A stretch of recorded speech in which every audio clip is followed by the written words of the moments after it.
باللہ من الشیطان الرجیم بسم اللہ الرحمن الرحیم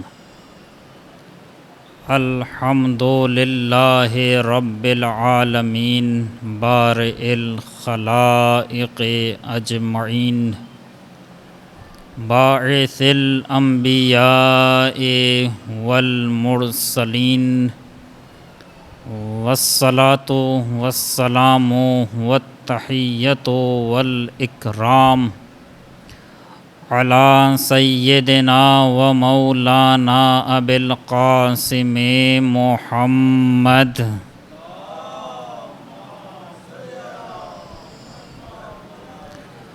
وعلی آلہ الطیبین الطاہرین المعصومین المظلومین الذین اذھب اللہ عنہم الرجس وطہرہم تطہیرا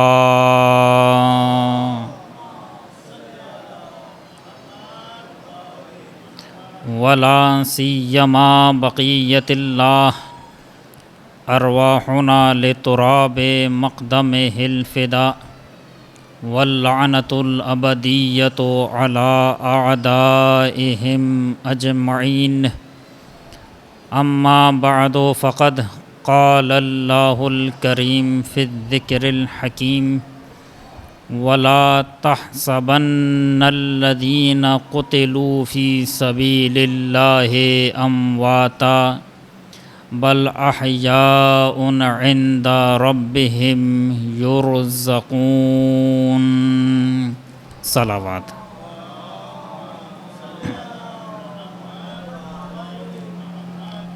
حضرات گرامی قدر، رب دو جہاں کا ارشاد گرامی ہے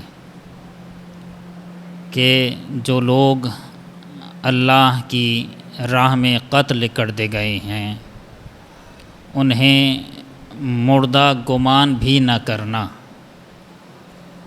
بلکہ وہ زندہ ہیں اور اللہ کی بارگاہ سے رزق پا رہے ہیں۔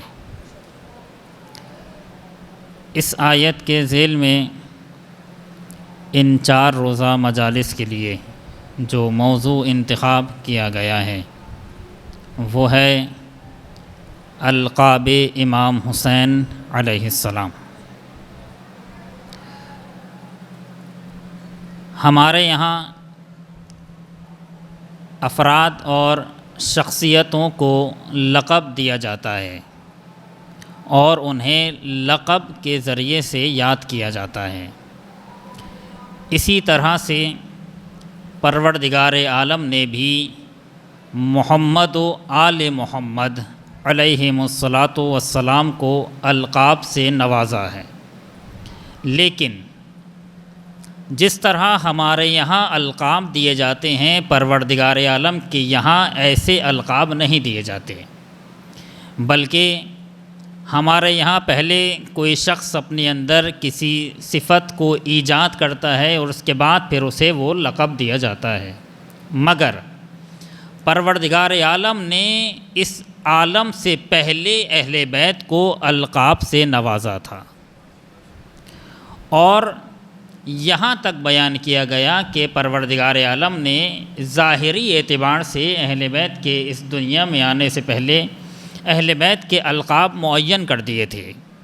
یہ مرتضیٰ ہیں، یہ مجتبیٰ ہیں، یہ شہید ہیں، یہ سجاد ہیں، یہ باقر ہیں، یہ صادق ہیں، یہ کاظم ہیں، یہ رضا ہیں، یہ تقی ہیں، یہ نقی ہیں، یہ عسکری ہیں، یہ مہدی ہیں علیہم الصلاۃ والسلام۔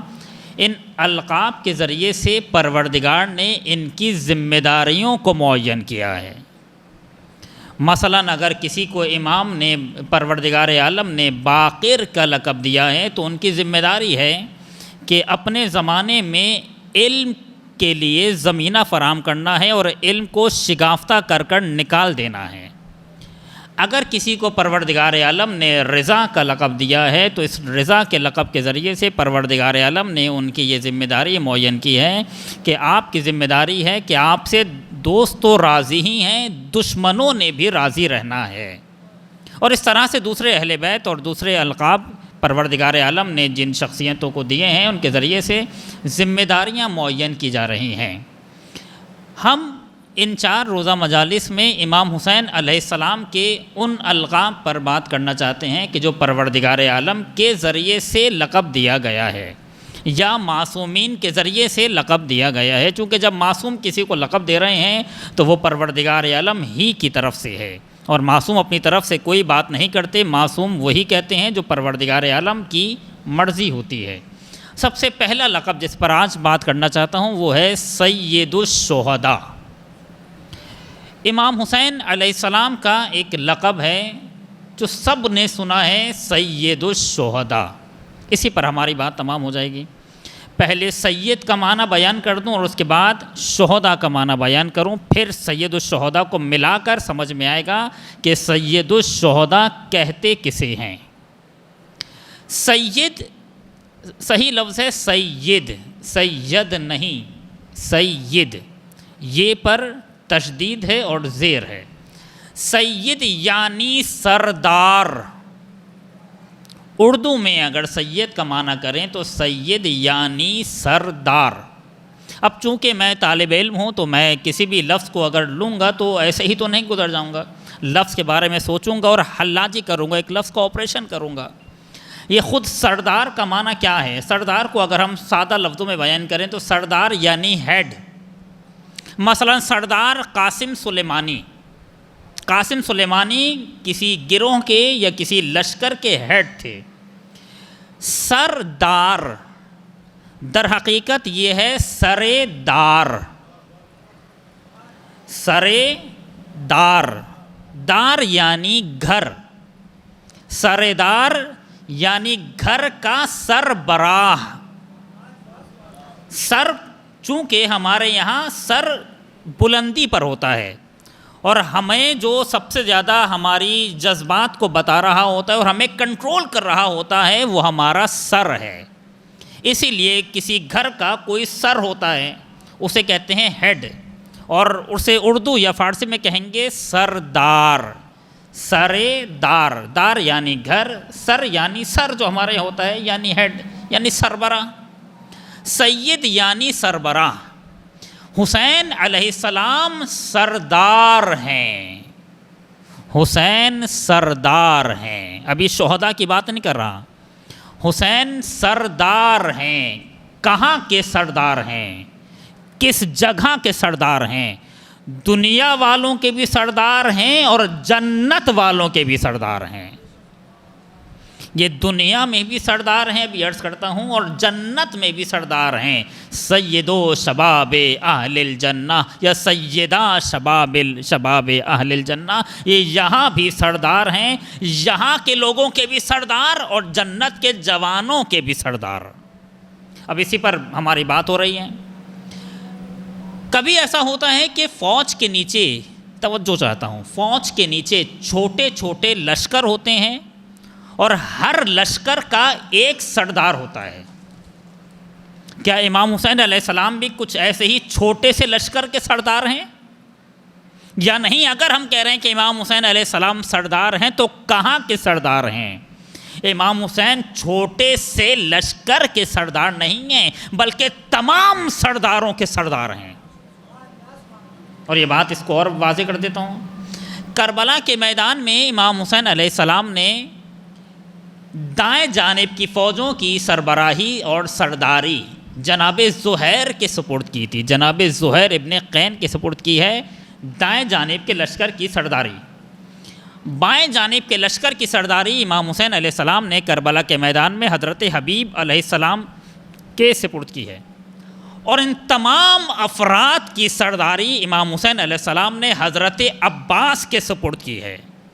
اس لیے عباس علمدار ہیں، علمدار یعنی سب کے سردار، اور حسین ابن علی عباس کے بھی سردار ہیں۔ جہاں پر تمام سرداریاں ختم ہو جاتی ہیں وہاں سے سید الشہداء کی سرداری شروع ہوتی ہے۔ جہاں پر سرداریاں قدم چوم کر سرداری بنتی ہیں اس شخصیت کو حسین ابن علی کہتے ہیں۔ حسین سید الشہداء ہیں، شہداء کے تمام تر شہداء کے سردار۔ اب اس لفظ پر اور بات ہوگی۔ شہداء، شہداء شہید کی جمع ہے، شہید کی پلورل۔ شہید بہت سارے شہیدوں کو کہیں گے شہداء۔ تھوڑا سا رکیے، شہید کا معنی کیا ہے؟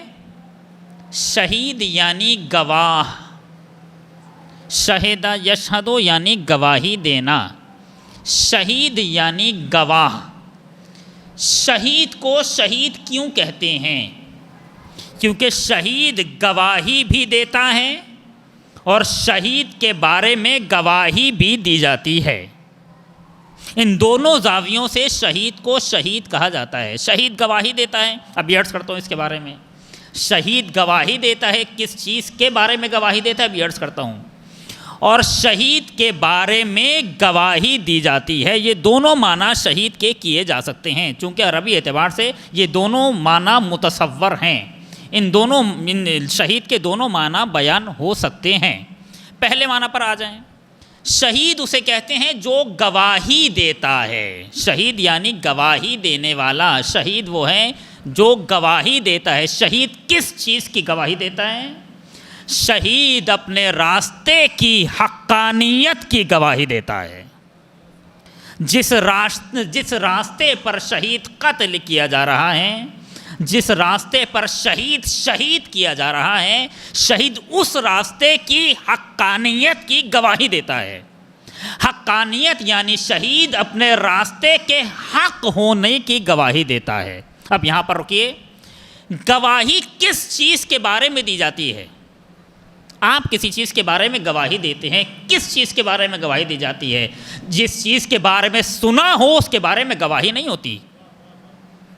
سنی سنائی باتوں کے بارے میں گواہی نہیں ہوتی، بلکہ جب تک کسی چیز کو اپنی آنکھوں سے دیکھ نہ لیا جائے اس کی گواہی نہیں دی جا سکتی۔ شہید گواہی دیتا ہے۔ کس چیز کی گواہی دیتا ہے؟ اپنے راستے کے حق ہونے کی گواہی دیتا ہے۔ اس کا مطلب یہ ہے کہ شہید وہ ہے جو اپنے راستے کے حق ہونے کو دیکھ چکا ہے، یا تو اس آنکھ سے دیکھ چکا ہے یا دل کی آنکھ سے دیکھ چکا ہے۔ شہید دیکھ چکا ہے۔ شہید اپنے راستے کی حقانیت پر یقین رکھتا ہے، ایسے یقین رکھتا ہے گویا دیکھ رہا ہے۔ کبھی کبھی یقین دیکھنے کے معنی میں انسان کو ایسا یقین ہوتا ہے کہ گویا اس کے بارے میں دیکھ رہا ہے۔ شہید اپنے راستے کی شہادت دیتا ہے، اپنے راستے کے حق ہونے کی گواہی دیتا ہے۔ اس کا مطلب ہے کہ شہید اپنے راستے کی حقانیت کو دیکھ چکا ہے، اپنی آنکھوں سے یا اپنے دل کی آنکھوں سے دیکھ چکا ہے، کیونکہ شہید کی دل کی آنکھیں کھلی ہوئی ہیں۔ شہید وہ ہیں جو گواہی دیتا ہے، اپنے راستے کے حق ہونے کی گواہی دیتا ہے۔ ایک اور معنی ہے، اپنے راستے کے حق ہونے کی گواہی دیتا ہے اور خدا کی توحید پر گواہی دیتا ہے۔ کتنا عجیب مرحلہ ہے کہ شہید خدا کی توحید پر گواہی دیتا ہے۔ حسین سید الشہداء ہیں۔ تمام شہداء میں ابھی عرض کرتا ہوں، تمام شہداء کی سربراہی اور تمام شہداء کی سرداری حسین ابن علی کو زیب دیتی ہے، چونکہ حسین اپنے راستے کو دیکھ بھی رہے ہیں اور خدا کی توحید پر بھی گواہی دے رہے ہیں۔ جیسی گواہی حسین نے خدا کی توحید پر دی ہے، ایسی گواہی نہ حسین سے پہلے کسی نے دی ہے نہ حسین کے بعد کسی نے دی ہے۔ خود حسین کا سجدہ بتا رہا ہے کہ خدا ہے۔ توجہ چاہتا ہوں، اگر تمام تر دلائل ختم کر دیے جائیں تاریخ سے، تمام تر دلائل مٹا دیے جائیں کتابوں میں سے، فقط ایک دلیل لکھ دی جائے تو وہ دلیل کافی ہے خدا کے ہونے پر، اور وہ دلیل ہے حسین کا آخری سجدہ۔ یہ وہ دلیل ہے جس کا کوئی انکار نہیں کر سکتا، ساری تاریخوں نے لکھا، اور اسی دلیل کو دکھانے کے لیے خداوند عالم نے کربلا کے میدان میں سارے نبیوں کو بلایا۔ توجہ چاہتا ہوں، یہی وہ دلیل ہے، چونکہ حسین خدا کی توحید پر گواہ بن رہے ہیں، حسین خدا کی توحید پر شہادت دے رہے ہیں۔ اس شہادت کے لیے پروردگار عالم نے، اس گواہی کو قائم رکھنے کے لیے پروردگار عالم نے سارے نبیوں کو گواہ بنایا۔ کتنی عجیب ہے کہ حسین آخری مرحلے پر وہ جو سجدہ کر رہے ہیں، حسین کا سجدہ ہم جیسا سجدہ نہیں ہے، سب کچھ خدا کی راہ میں لٹانے کے بعد اب جو حسین سجدے میں سر رکھ رہے ہیں یہ معمولی سجدہ نہیں ہے۔ اگر تمام دلائل مٹا دیے جائیں، کل عبادات جہاں اس ایک سجدے پر نثار، ریگ زار کربلا پر جو ادھورا رہ گیا۔ کیا گواہی دی ہے حسین ابن علی نے اپنے آخری سجدے کے ذریعے سے؟ حسین کا سجدہ بتا رہا ہے کہ کوئی ہے جس کی حسین عبادت کر رہے ہیں، جس کی حسین عبادت کر رہا ہو کیسا خدا ہوگا، کیا خدا ہوگا جس کی عبادت حسین جیسا بندہ کر رہا ہے۔ اور حسین کی شہادت پر شہادت کے لیے پروردگار عالم نے کربلا کے میدان میں سارے نبیوں کو جمع کیا۔ یہ کوئی آسان منزل نہیں ہے۔ پروردگار عالم نے عصر عاشورہ سارے نبیوں کو کربلا کے میدان میں حاضر کیا۔ سارے نبی صف بنا کے کھڑے ہو جائیں، سارے نبی صف بنا کر کھڑے ہوئے ہیں، سارے اوصیاء صف بنا کے کھڑے ہو جائیں، سارے اوصیاء صف بنا کے کھڑے ہوئے ہیں، سارے اولیاء صف بنا کے کھڑے ہو جائیں، سارے اولیاء صف بنا کے کھڑے ہوئے ہیں، اور سب حسین کا آخری سجدہ دیکھ رہے ہیں کہ دیکھو اسے کہتے ہیں بندگی۔ فرشتوں کو پروردگار عالم نے کھڑا کر دیا، سارے فرشتے صف بنا کے کھڑے ہو جائیں۔ گویا فرشتے بھی پوچھ رہے تھے پروردگار یہ تھا وہ انسان جسے تو بنا رہا تھا، جس کے بارے میں تو کہہ رہا تھا کہ انی اعلم ما لا تعلمون، میں جانتا ہوں تم نہیں جانتے۔ پروردگار اس بندے کی بات کر رہا تھا۔ پروردگار تیرا علم حق ہے، اگر بندگی اسے کہتے ہیں تو اسے بنا رہا تھا تو کتنا اچھا خالق ہے۔ فتبارک اللہ احسن الخالقین، تو کتنا اچھا خالق ہے۔ فرشتوں کا وجود گواہی دے رہا ہے حسین کا آخری سجدہ دیکھنے کے بعد، انبیاء گواہی دے رہے ہیں، اولیاء گواہی دے رہے ہیں، اوصیاء گواہی دے رہے ہیں۔ تو شہید، ابھی میں شہید کا معنی بیان کر رہا ہوں، شہید اسے کہتے ہیں جو گواہی دیتا ہے۔ گواہی دینے کے مختلف معنی ہو سکتے ہیں، اپنے راستے کی گواہی دے رہا ہے یا خدا کی توحید کی گواہی دے رہا ہے۔ اگلا معنی شہید کا عربی کے اعتبار سے اگر کیا جائے تو شہید جس کے بارے میں گواہی دی جا رہی ہے۔ شہید کے بارے میں کیا گواہی دی جا رہی ہے؟ شہید کے بارے میں یہ گواہی دی جا رہی ہے کہ تم ہو جو سچے راستے پر مارے گئے ہو، تم ہو جو حقیقت کے راستے میں قتل کیے گئے ہو، تم ہو جو خدا کے راستے میں شہید کیے گئے ہو۔ اور یہ وہ شہادت ہے کہ جو ہم دے رہے ہیں، اشہد انک، آپ سب پڑھتے ہیں، شب جمعہ ہے، اچھا ہے بات آ گئی، اشہد انک قد اقمت الصلاۃ وآتیت الزکاۃ وامرت بالمعروف ونہیت عن المنکر۔ ہم گواہی دے رہے ہیں اے سید الشہداء، آپ کو شہید کر دیا گیا، آپ تمام تر شہداء کے سردار ہیں، ہم گواہی دے رہے ہیں آپ شہید ہیں، آپ کے بارے میں گواہی دی جائے۔ ہم کیا امام معصوم گواہی دے رہے ہیں، چونکہ یہ الفاظ ہماری زبانوں سے نکلے ہوئے نہیں ہیں، ہم تو بس تلاوت کر رہے ہیں۔ یہ وہ زیارت ہے جو امام معصوم کی زبان سے نکلے ہوئے الفاظ ہیں۔ امام معصوم گواہی دے رہے ہیں اشہد انک قد اقمت الصلاۃ، امام صادق گواہی دے رہے ہیں، امام باقر گواہی دے رہے ہیں، اے جد مظلوم میں گواہی دیتا ہوں کہ آپ نے نماز قائم کی ہے۔ آپ وہ شہید ہیں کہ آپ نے نماز قائم کی ہے، آپ نماز قائم کر کے شہید کیے گئے ہیں، بلکہ آپ شہید ہی اس لیے کیے گئے ہیں چونکہ آپ نے نماز قائم کی ہے۔ ہم تو بس نماز کی نقل اتارتے ہیں۔ حقیقتاً اگر میں اپنی بات کروں، آپ کے نہیں، آپ تو پڑھتے ہوں گے، اگر ہم حقیقی بات کریں تو ہم تو بس نقل اتارتے ہیں، ادا لے آتے ہیں، اور بس ذمہ داری ہے پروردگار عالم کی طرف سے کہ ہم نے نماز پڑھنی ہے جو پڑھنی ہے۔ مگر کیا ہماری نماز، اگر کائنات میں کسی نے نماز پڑھی ہے تو وہ بس حسین ابن علی ہیں۔ ہم نے تو حسین ابن علی کی سیرت پر چلتے ہوئے کرنا ہی ہے، ثابت کرنا ہے کہ ہم حسینی ہیں، تو ہم نماز پڑھ رہے ہیں۔ ہمارے نماز بھی کیا نماز ہے، نماز تو بس حسین ابن علی پڑھ کے گئے ہیں، اور یہ میں نہیں بلکہ امام معصوم گواہی دے رہے ہیں، اشہد انک قد اقمت الصلاۃ، میں گواہی دیتا ہوں جد مظلوم آپ نے نماز قائم کی، آپ اس نماز کی خاطر قتل کیے گئے ہیں، نماز قائم کرتے ہوئے آپ کو شہید کیا گیا۔ اشہد انک قد اقمت الصلاۃ وآتیت الزکاۃ۔ اب یہاں پر تھوڑا سا رکیے گا، قرآن مجید میں جہاں بھی نماز کے قائم کرنے کی بات ہوئی ہے وہیں پر زکوٰۃ ادا کرنے کی بھی بات ہوئی ہے۔ یہاں پر بھی یہ دونوں باتیں ہو رہی ہیں، اشہد انک قد اقمت الصلاۃ وآتیت الزکاۃ، میں گواہی دیتا ہوں کہ آپ نے نماز قائم کی ہے، میں گواہی دیتا ہوں کہ آپ نے زکوٰۃ ادا کی ہے۔ اچھا قرآن مجید میں ایسا کیوں ہے؟ جہاں نماز قائم کرنے کی بات ہے اس کے فوراً بعد زکوٰۃ ادا کرنے کی بات ہو رہی ہے۔ یہ دونوں باتیں ساتھ ساتھ کیوں آ رہی ہیں؟ جہاں نماز وہاں فوراً زکوٰۃ، آپس میں دونوں کا رابطہ، ریلیشن کیا ہے؟ کیا رابطہ ہے نماز اور زکوٰۃ کا؟ کوئی رابطہ بن رہا ہے؟ نماز قائم کرتے ہیں اور زکوٰۃ، کوئی رابطہ نظر نہیں آ رہا، مگر پروردگار عالم نے جہاں بھی نماز قائم کرنے کی بات کی ہے اس کے فوراً بعد یہ زکوٰۃ ادا کرتے ہیں۔ علماء نے بیان کیا کہ نماز کو جو پروردگار لے کر آیا ہے اس کے فوراً بعد زکوٰۃ کی بات کرتا ہے۔ نماز حقوق اللہ سے متعلق ہے، زکوٰۃ حقوق العباد سے متعلق ہے۔ حسین ابن علی وہ ہیں جو ایک ہی وقت میں حقوق اللہ بھی ادا کر رہے ہیں، حقوق العباد بھی ادا کر رہے ہیں۔ نہیں جملے بدل دوں، حسین وہ ہیں جو ایک ہی وقت میں خدا سے بھی ملے ہوئے ہیں، بندوں سے بھی ملے ہوئے ہیں۔ اور یہ وہ حقیقت ہے جو ایک ہی وقت میں ہمیں خدا تک پہنچا دیتی ہے، یہ حقیقت، اور یہی وہ حقیقت ہے جو خدا سے لے کر ہم تک پہنچا دیتی ہے۔ ایک وقت میں جو خدا سے بھی ملا ہو، جو بندوں سے بھی ملا ہو، اسے حسین ابن علی کہتے ہیں۔ یہ گواہی ہماری گواہی نہیں ہے، امام معصوم کی گواہی ہے۔ اشہد انک قد اقمت الصلاۃ وآتیت الزکاۃ وامرت بالمعروف۔ کون امر بالمعروف کر سکتا ہے؟ اگر اس کائنات میں کسی نے امر بالمعروف کیا ہے تو وہ حسین ابن علی ہیں۔ وہ نہیت عن المنکر، اور میں گواہی دیتا ہوں آپ نے نہیں عن المنکر کیا۔ آپ نے دیکھا شہید کے دو معنی ہیں، شہید جو گواہی دے رہا ہے یا شہید جس کی گواہی دی جا رہی ہے۔ حسین سید الشہداء ہیں، حسین عام شہید نہیں ہیں، اول سے لے کر آخر تک تمام شہیدوں کے سردار حسین ابن علی ہیں۔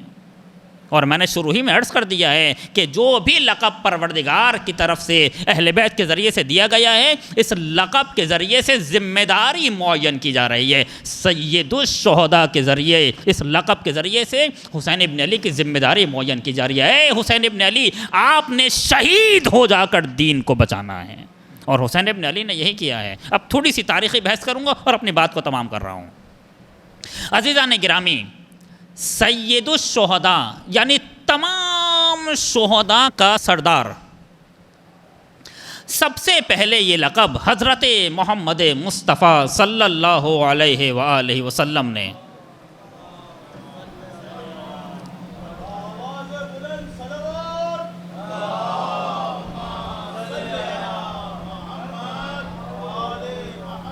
سب سے پہلے یہ لقب پیغمبر نے حضرت حمزہ کو دیا ہے۔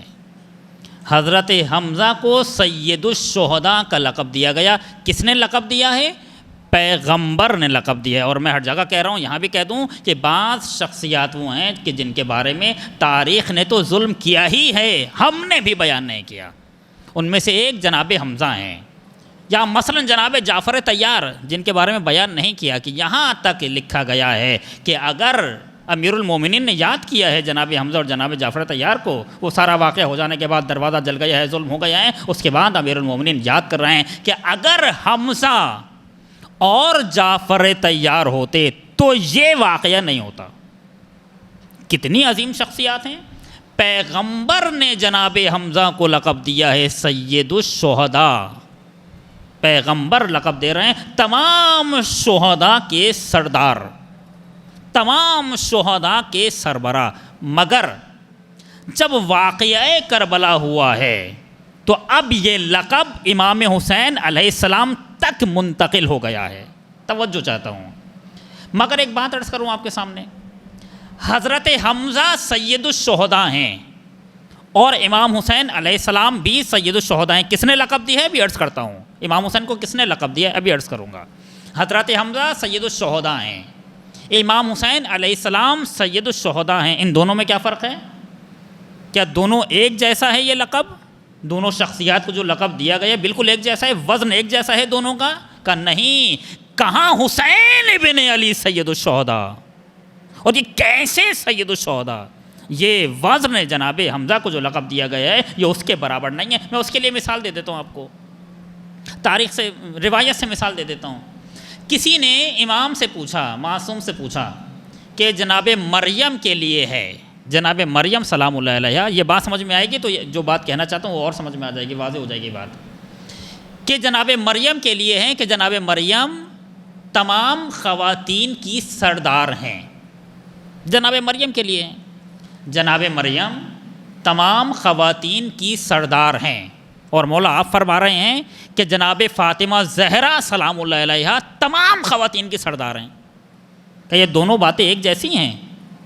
جناب مریم تمام خواتین کی سردار ہیں روایت میں، اور جناب سیدہ فاطمہ زہرا سلام اللہ علیہا تمام خواتین کی سردار ہیں، کہ دونوں سرداریاں ایک جیسی ہیں؟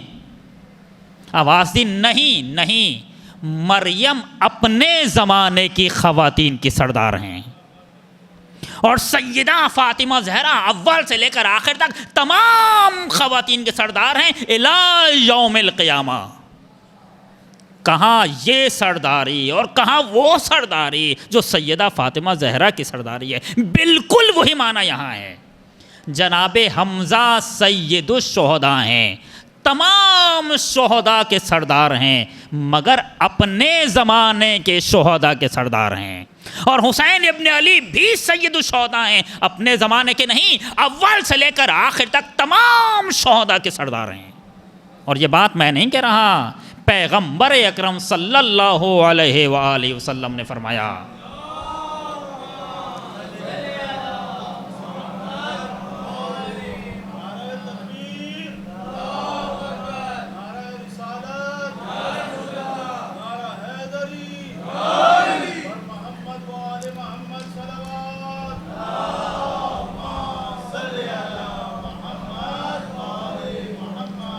اور یہ روایت بیان کرنے سے پہلے عرض کر دوں، آگے بات نہیں آ پائے گی، کہ امام حسین علیہ السلام کو امام حسین کی شہادت سے پہلے پیغمبر نے یہ لقب دیا ہے۔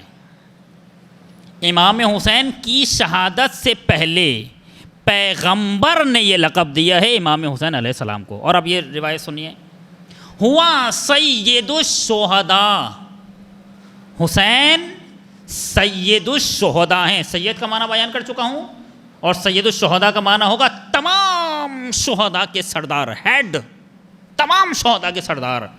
ہوا سید الشہداء من الاولین الی الاخرین، اول سے لے کر آخر تک تمام شہداء کے سردار حسین ابن علی ہیں۔ بات یہاں پر ختم نہیں ہوئی، بلکہ آواز دی فی دنیا والآخرہ، دنیا میں بھی حسین سردار ہیں، آخرت میں بھی حسین سردار ہیں۔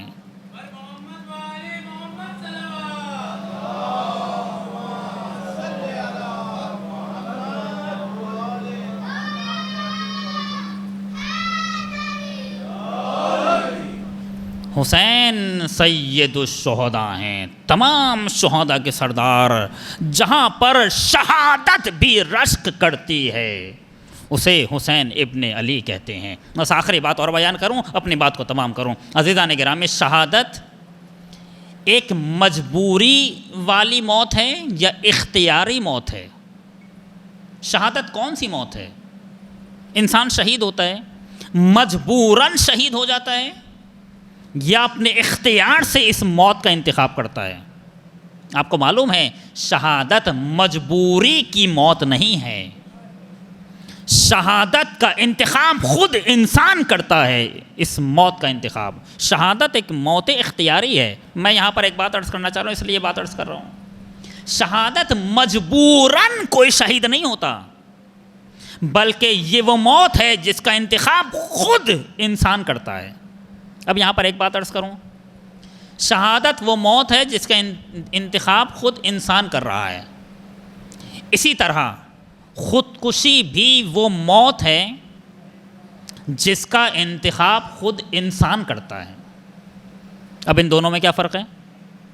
خودکشی کا بھی انتخاب انسان خود ہی کر رہا ہے نا، شہادت کا بھی انتخاب انسان خود ہی کر رہا ہے۔ اب ان دونوں موتوں میں فرق کیا ہے؟ یہ موت بھی وہی موت ہے، شہادت کی موت جس کا انسان خود انتخاب کر رہا ہے، خودکشی کی موت بھی وہ موت ہے کہ جس کا انسان خود انتخاب کر رہا ہے۔ مگر دونوں میں فرق کیا ہے؟ آپ کو معلوم ہے بنیادی فرق ہے دونوں میں۔ خودکشی کی بنیاد مایوسی ہے۔ جب انسان مایوس ہوتا ہے تو خودکشی کا انتخاب کرتا ہے، اور شہادت کی بنیاد اللہ سے امید ہے۔ جب انسان اللہ سے امیدوار ہوتا ہے تب جا کر شہادت کا انتخاب کرتا ہے۔ جہاں پر اللہ سے امید ہو، جہاں پر خدا ہی خدا ہو، وہاں پر شہادت کا انتخاب کیا جاتا ہے۔ اب ممکن ہے آپ کہیں کہ ہم نے تو بہت سارے ایسے لوگوں کو دیکھا ہے جو مار دیے گئے، جا رہے تھے راستے میں سے، ایک گلی میں سے گزر رہے تھے، کسی نے مار دیا، شہید ہو گئے۔ یہ تو کوئی انتخابی موت نہیں ہے، یہ تو کوئی اختیار نہیں کیا، کسی نے انتخاب نہیں کیا، بیچارہ جا رہا تھا، اسے گولی لگ گئی، اہل بیت کے جرم میں مارا گیا، اس نے تو خود انتخاب نہیں کیا۔ مگر عرض کروں یہ موت بھی انتخابی ہے، یہ موت بھی اختیاری ہے۔ خود اس نے اس موت کا انتخاب کیا ہے اور اسے خود اختیار کیا ہے، اگرچہ اسے شاید بہت زیادہ معلوم نہیں ہے۔ عرض کروں ایک قانون ہے، بس یہ آخری بات عرض کر رہا ہوں، ایک قانون ہے جہاں پر مقدمات اختیاری ہوتے ہیں، توجہ سے سنیے گا، جہاں مقدمات اختیاری ہوتے ہیں وہاں پر وہ چیز اختیاری سمجھی جاتی ہے۔ مثال دو، مثال بہت مشہور مثال ہے جو دی جاتی ہے، علماء دیتے ہیں کہ اگر کوئی کسی بچے کو چھت پر لے جا کر خدا نہ کرے دھکا دے دے اور بچے کی موت ہو جائے اور بعد میں یہ کہے کہ میں نے تھوڑی مارا ہے، میں نے تو بس دھکا دیا تھا، میں تو بس چھت پر لے کر گیا تھا، مرا تو یہ خود ہے، تو فوراً قانون یہ کہے گا آپ چھت پر کیوں لے کر گئے، آپ نے دھکا کیوں دیا۔ اس کا مطلب یہ ہے جہاں پر مقدمات اختیاری ہوتے ہیں وہاں پر وہ چیز اختیاری سمجھی جاتی ہے۔ اگرچہ یہ گلی سے گزرتا ہوا اسے قتل کیا گیا، بیچارہ گلی سے گزر رہا تھا، ایک گولی لگی، اہل بیت کے جرم میں مارا گیا، مگر چونکہ اس کے پاس اس کے مقدمات اختیاری تھے تو لہذا یہ موت بھی اختیاری سمجھی جائے گی۔ مقدمات کیا تھے؟ اس کے پاس اختیار تھا، اہل بیت کا راستہ اختیار کرو یا اہل بیت کا راستہ چھوڑ دو۔ اس نے اپنے اختیار سے اہل بیت کے راستے کو چنا۔ اب جبکہ تم نے اہل بیت کا راستہ چنا ہے تو لہذا تمہیں اس راستے پر موت بھی آ جائے گی، اور وہ کہے گا کہ ہاں موت بھی آ جائے تو اس سے اچھی موت کیا ہے۔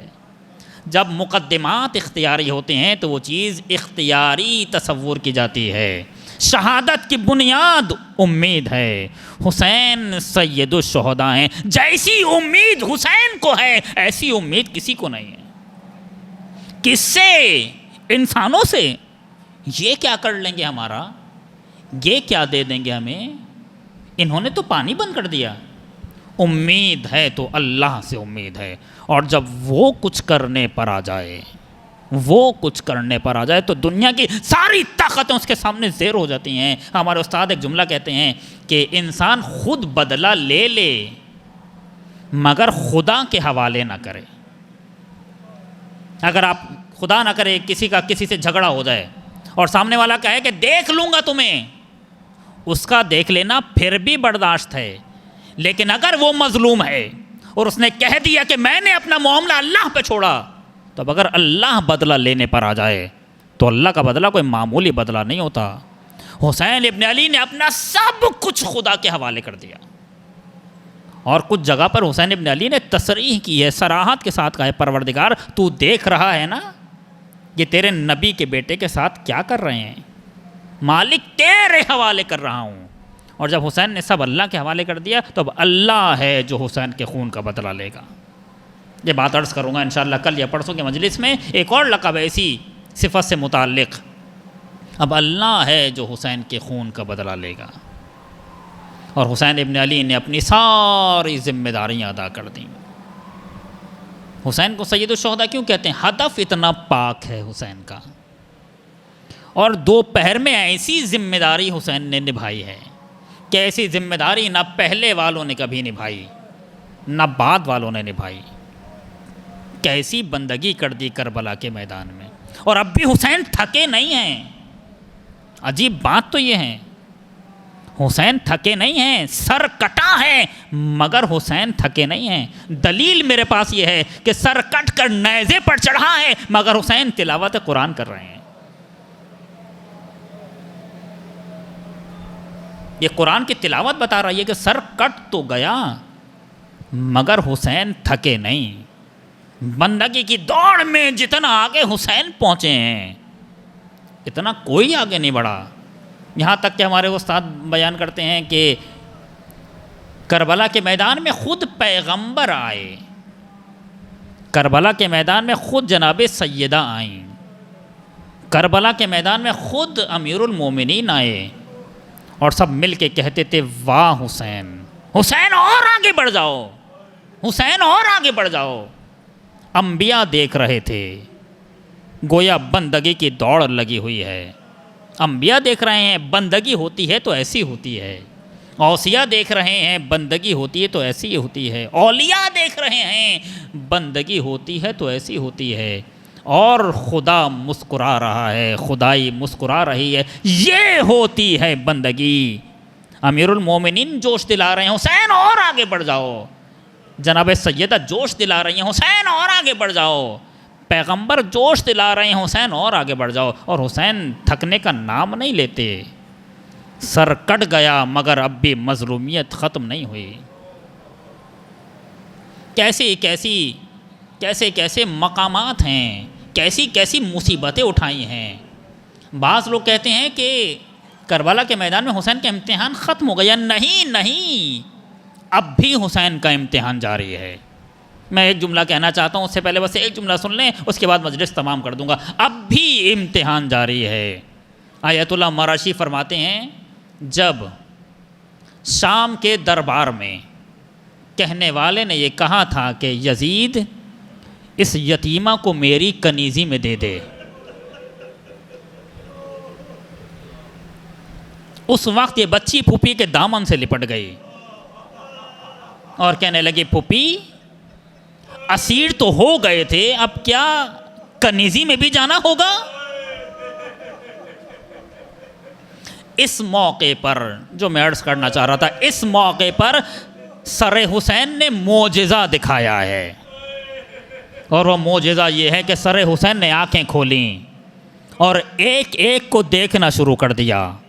حسین آیت اللہ مراشی کہتے ہیں دیکھ نہیں رہے بلکہ دلاسا دے رہے ہیں, ایک ایک کو دیکھ رہے ہیں اور دلاسا دے رہے ہیں. اور بیان کرتے ہیں جب حسین کی نگاہوں نے زینب پر نظر کی تو حسین کی نگاہیں اپنی جگہ پر ٹھہر گئیں. شاید کہنا چاہتے ہیں زینب تمہارا شکریہ, زینب اگر تم نہ ہوتی تو میرے بچے کو کون میرے بچوں کو کون دیکھتا زینب. کیسی منزلیں ہیں. 12 محرم کو یہ قافلہ کوفے میں داخل ہوا ہے, بس اس منزل پر سن لیجیے, بات تمام کر رہا ہوں. 12 محرم کو یہ قافلہ کوفے میں داخل ہوا ہے. آپ نے سنا ہے نا کون سا کوفہ؟ سن 35 ہجری میں امیر المومنین علیہ السلام ظاہری اعتبار سے خلیفہ بنے ہیں. امام کوفے آئے ہیں, کوفے کو اپنا دارالخلافہ بنایا ہے. جب حکومت مضبوط ہو گئی تو آواز دی حسن حسین جا کر اپنی بہن زینب کو لے آؤ. اور جب جناب زینب مدینے سے نکلی ہیں کوفہ آنے کے لیے, زینب کے سر پہ مقنا ہے, مقنے پر چادر ہے, چادر پر اماری ہے, اور زینب بنی ہاشم کے گھیراؤ میں کوفے کی جانب چل رہی ہیں. جب زینب کوفے کے دروازے پر پہنچی ہیں تو تاریخ کہتی ہے کہ دن ہو رہا تھا. امیر المومنین نے فرمایا خبردار دن کی روشنی میں زینب کو نہ لانا, پہلے رات ہونے دو پھر زینب کو کوفے میں لے کر آنا. جبکہ یہ وہ منزل ہے کہ زینب کے سر پہ مقنا ہے, مقنے پہ چادر ہے, چادر پر اماری ہے, اور زینب کے ارد گرد بنی ہاشم کے جوان کھڑے ہوئے ہیں. اس کے باوجود امیر المومنین تاکید کر رہے ہیں خبردار زینب کو دن کے اجالے میں نہ لے کر آنا. کیوں؟ وجہ یہ ہے علی چاہتے ہیں کہ اگر زینب گزرے کوئی انگلی کے اشارے سے یہ نہ کہہ دے دیکھو علی کی بیٹی زینب جا رہی ہے. علی کو اتنا بھی برداشت نہیں ہے، رات کی تاریکی چھائی تو زینب کو کوفے میں لے کر وارد ہوئے۔ زینب نے کوفے کی بچیوں کو پڑھایا ہے، انہیں قرآن سکھایا ہے، انہیں اسلام کی تعلیمات دی ہے، اور اس کے بعد امیر المومنین کی شہادت کے بعد زینب دوبارہ مدینے چلی گئی ہیں۔ اس کے بعد زینب کبھی بھی کوفے نہیں آئی، مگر 12 محرم 61 ہجری کو زینب دوبارہ کوفے آ رہی ہیں۔ اب وہ بچیاں جوان ہو گئی ہیں، یہ وہ بچیاں ہیں جنہیں زینب نے قرآن سکھایا ہے، دین کی تعلیمات دی ہے، اسلام سکھایا ہے، اور اب زینب اس حال میں آ رہی ہے کہ سر پہ چادر نہیں ہے، ہماری بھی نہیں ہے۔ بنی ہاشم کس حال میں ہے؟ ادھر دیکھا تو عباس کا سر ہے، ادھر دیکھا تو حسین کا سر ہے، ادھر دیکھا تو علی اکبر کا سر ہے۔ اور جب زینب کوفے کے دروازے پر پہنچی ہے تو رات ہو رہی ہے۔ کہنے والے نے کہا خبردار رات کی تاریکی میں نہ لانا، دن کا اجالا ہونے دو، بازار سجنے دو، تماشائی جمع ہونے دو، جب تماشائی آ جائیں اس وقت علی کی بیٹی کو لے کر آنا۔ دن کا اجالا ہوا، علی کی بیٹی کوفے کے دربار میں داخل ہوئی، کوفے کے بازار میں داخل ہوئی۔ کوفے کی عورتوں نے کھجوریں پھینکنا شروع کی، کسی نے پتھر مارے، عجب نہیں نجف کا رخ کر کے کہا ہو اے بابا اس سے پہلے بھی کوفے آئی تھی، مگر جب اس سے پہلے آئی تھی تو شہزادی بن کر آئی تھی، آج قیدی بن کر آ رہی ہوں۔ اے بابا میرا بھیا مارا گیا، واہ حسین۔